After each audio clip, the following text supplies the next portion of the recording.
رسول کائنات علیہ صلوۃ والسلام کے اس دنیا سے جانے کے بعد سب سے پہلا کام جس پر مسلمانوں نے غور و فکر کرنا شروع کیا، سب سے پہلی وہ چیز کہ جس کے متعلق صحابہ کرام رضوان اللہ علیہم اجمعین میں مشاورت شروع ہوئی، وہ خلافت کے حوالہ سے تھی کہ یہ جو پوری سلطنت ہے، یہ جو اسلام کا ایک نظام ہے، یہ اسلام کی حکومت ہے، یہ اللہ کے قانون کی حکومت ہے، یہ کس کے سپرد کی جائے اور کسے عطا کی جائے؟ خلیفہ کون ہوگا مسلمانوں کا؟ کس شخص کو خلیفہ بنائیں؟ کیا آپ علیہ صلوۃ والسلام اپنی زندگی میں کسی کو خلیفہ نامزد کر کے گئے ہیں؟ اگر گئے ہیں تو وہ کون ہیں؟ اور اگر نہیں گئے تو جن کو خلیفہ اول بنایا گیا جناب حضرت ابوبکر صدیق رضی اللہ تعالی عنہ، ان کو کس بنیاد پہ خلیفہ بنایا گیا؟ میرے بھائیوں، سب سے پہلے اس بات کو یاد رکھیں کہ اللہ کے نبی علیہ صلوۃ والسلام نے خلافت کا معاملہ ایسے ہی نہیں چھوڑا، بلکہ اس کے لیے باقاعدہ خلیفہ کو نامزد کیا ہے۔ اور وہ خلیفہ کون ہیں؟ وہ خلیفہ حضرت ابوبکر صدیق رضی اللہ تعالی عنہ ہیں، جن کو آپ علیہ صلوۃ والسلام نے کئی دلائل سے اپنی زندگی میں اپنے بعد اس خلافت کا خلیفہ نامزد کیا تھا۔ لوگ اعتراض کرنے والے جتنے مرضی اعتراض کریں، یہ بڑی بڑی پگڑیاں باندھنے والے، کالے امامے پہننے والے جتنا مرضی کہیں کہ خلیفہ بلا فصل حضرت علی رضی اللہ تعالی عنہ ہیں، یہ جتنے مرضی ویلا کریں، جتنے مرضی ماتم کریں، لیکن ان کے منہ تب بند ہوتے ہیں جب ان کے سامنے سرور کونین علیہ صلوۃ والسلام کے واضح احکامات آتے ہیں، واضح فرامین آتے ہیں کہ جن میں آپ علیہ صلوۃ والسلام اپنی زندگی میں اگر کسی کو خلیفہ نامزد کر کے گئے ہیں تو وہ حضرت ابوبکر صدیق ہیں۔ آج ہم اسی بارے میں پڑھیں گے کہ خلیفہ بلا فصل کون ہے۔ خلیفہ بلا فصل حضرت ابوبکر صدیق رضی اللہ تعالیٰ عنہ۔ امت مسلمہ کا اس بات پر اجماع ہے، اور اہل السنہ والجماعہ کا موقف کیا ہے؟ امام ابن تیمیہ رحمہ اللہ لکھتے ہیں ذالک بانہم یؤمنون بان الخلیفۃ بعد رسول اللہ صلی اللہ علیہ وسلم ابو بکر ثم عمر ثم عثمان ثم علی رضی اللہ عنہم۔ العقیدۃ الواسطیہ میں امام ابن تیمیہ رحمہ اللہ کیا لکھتے ہیں کہ یہ مسلمانوں کا اجماعی عقیدہ ہے، وہ ایمان رکھتے ہیں کہ اللہ کے رسول علیہ صلوۃ والسلام کے بعد اگر کوئی خلیفہ ہے تو وہ حضرت ابوبکر صدیق ہے رضی اللہ عنہ۔ ان کے بعد اگر کسی کا مقام ہے، کسی کا مرتبہ ہے، خلافت کا کوئی حقدار ہے تو وہ حضرت عمر رضی اللہ تعالی عنہ ہے۔ ثم عثمان، پھر حضرت عثمان ذو النورین ہے۔ ثم علی رضی اللہ عنہ، پھر ان کے بعد حضرت علی رضی اللہ تعالی عنہ۔ حضرت ابوبکر صدیق رضی اللہ تعالی عنہ کی خلافت قرآن سے بھی ثابت ہے۔ اللہ تعالیٰ قرآن کریم میں کیا بیان فرماتے ہیں؟ وقت کریں، یاد کریں اس وقت کو کہ جب مکہ کے اندر لوگ سرور کونین علیہ صلوۃ والسلام کے سر کی قیمت لگا رہے ہیں، لوگ یہ اعلان کر رہے ہیں کہ جو معاذ اللہ آمینہ کے لال کی گردن اتار کے لائے گا اسے منہ مانگی قیمت ادا کی جائے گی۔ لوگ اس بات پہ مصر ہیں کہ کسی طرح اس نبی کو روکا جائے، انہیں ٹوکا جائے، ان کا رستہ بند کیا جائے، انہیں سزائیں دی جائیں۔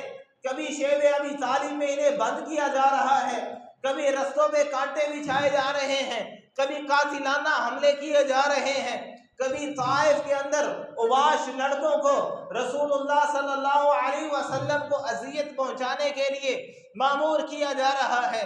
لیکن ادھر سرور کونین علیہ صلوۃ والسلام ہے، رات کا وقت ہے، لوگ یہ سازشیں کر رہے ہیں کہ کسی طرح سرور کونین علیہ صلوۃ والسلام کو قتل کیا جائے، انہیں مار دیا جائے۔ لیکن ادھر سے اللہ کا حکم آتا ہے، اللہ تعالیٰ